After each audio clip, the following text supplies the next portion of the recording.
Bon, alors, encore une petite coda, si l'on veut, à ce que je viens de vous dire, sans chien, mais avec des micros, enfin avec des oreilles et un micro, donc je pense que on entendra mieux.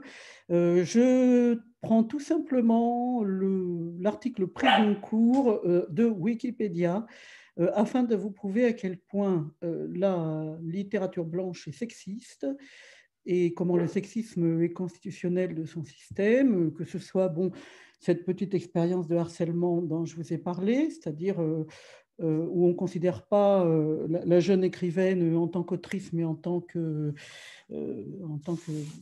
faisant partie d'un deal sexuel. Voilà, donc l'absence de reconnaissance pour les femmes. Chloé Delhomme ayant ce prix Médicis qui est destiné à l'origine à couronner le travail d'une jeune autrice ou d'un jeune auteur ou d'une personne pas encore vraiment reconnue à sa juste valeur. On est dans le deuxième cas, c'est quelqu'un qui a écrit énormément de livres et c'est seulement maintenant qu'elle est enfin reconnue par un prix comme le prix Médicis. Alors, j'ai choisi de vous montrer l'article de Wikipédia sur le prix Goncourt, qui est, comme le dit l'article, le plus ancien et le plus prestigieux des prix littéraires français.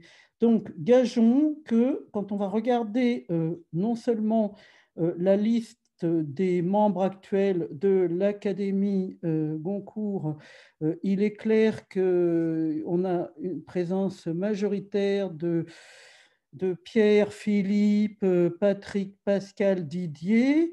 Les présidents de l'Académie Goncourt, alors ça fait pas un pli, que des mecs sauf Colette et Edmond Charleroux. Et alors les lauréats, une galerie de mecs comme on en fait peu. Alors vous allez dire, oh oui, ben en 1903, ils étaient super sexistes, c'est normal, ok, ok.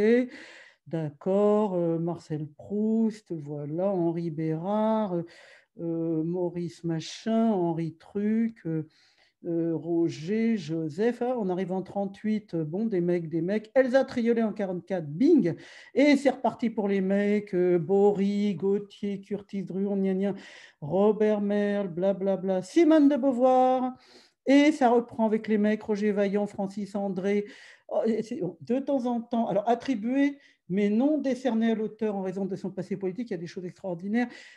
Jean Co, une fille de chez Gallimard, et ainsi de suite, une autre fille chez Grasset, bon, et ainsi de suite. Et alors, on en arrive quand même, je déroule dans les années les plus récentes. Alors, c'est là où ça devient carrément inquiétant, quoi, que vraiment la présence des hommes est tellement dominatrice. Alors, la Paul Constant, là, qui faisait partie du jury, elle obtient le prix elle-même en 1998. Et les mecs, regardez-moi cette galerie, à part Marianne Diaye en plein milieu et deux ou trois du même style, on est dans une saturation masculine.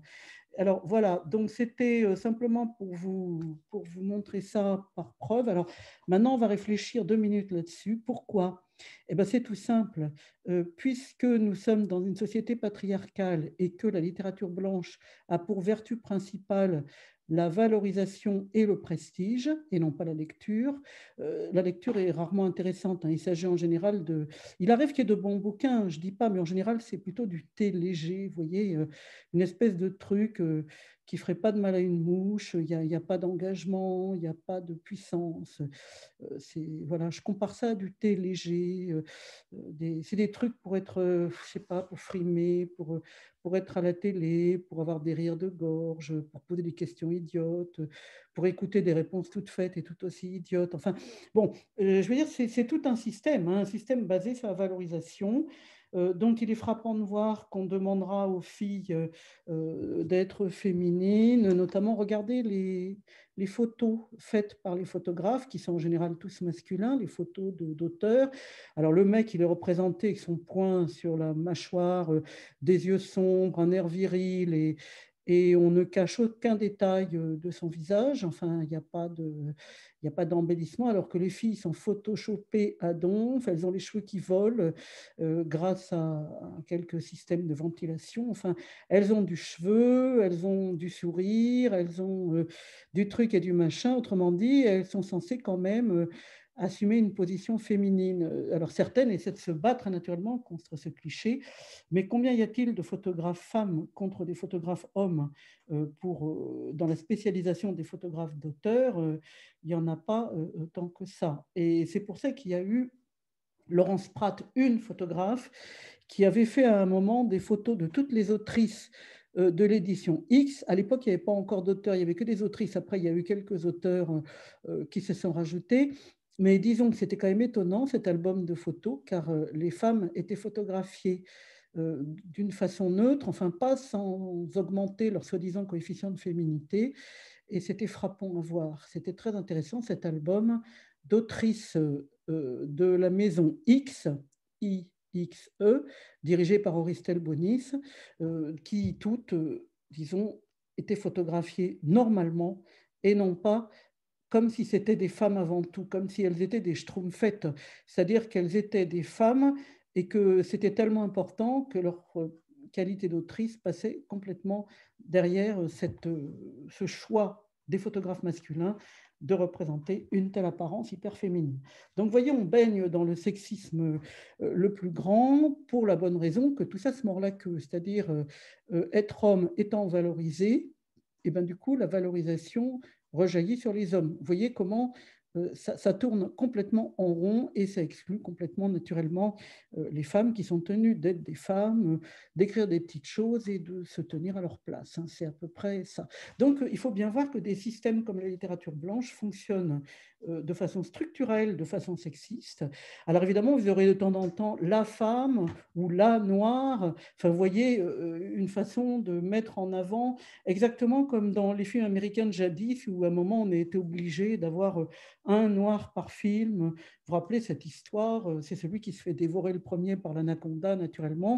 Comme ça, on a rempli le contrat, on a mis un noir, et puis après, on est débarrassé du problème. C'est un peu ça. Donc, en fait, il y a toujours... C'est pas parce qu'il y a une femme ou un noir de temps en temps, ça, c'est une espèce de justification. Ce qui compte, c'est le cadre. Le cadre est puissamment sexiste. Et se débrouiller d'un cadre pareil demande 3 fois plus de force et d'investissement que si c'était un homme, pour la bonne raison que les hommes sont valorisés a priori. Et donc, on les valorise et du coup, ils sont valorisés encore plus par le fait qu'on les valorise a priori, et donc ils sont valorisés a posteriori, et donc ce sont des prix Goncourt, etc., etc. Vous avez compris le système. Bref, fuyons d'Illier, fuyons cette ville cruelle, comme écrivait Du Bellay au XVIe siècle, fuyons la littérature blanche, et pour accéder à un domaine plus intéressant, la littérature de l'imaginaire. Et on va passer à ça dans les prochains enregistrements. Merci.